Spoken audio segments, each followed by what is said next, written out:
This morning, I've seen Ruto quivering and wailing in uncontrollable anger. Mr. Ruto, excessive anger is not a solution. I want, with a lot of humility, to advise you to stop being angry. That will not help. You need to know what you need to do because you have not been listening to the people of Kenya. The people of Kenya are more angry than you are. They are angry because you have overtaxed them.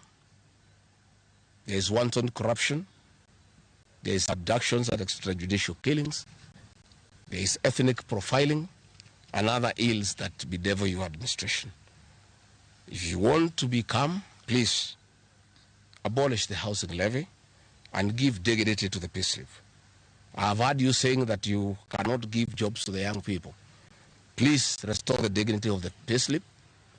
Restore the capacity of the middle class. The middle class will give jobs to these young people.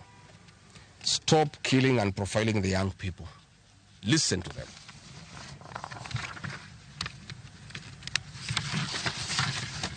Stop abductions and extrajudicial killings. Abolish, disband the killer squad of 101 officers at Ramogi Hajj.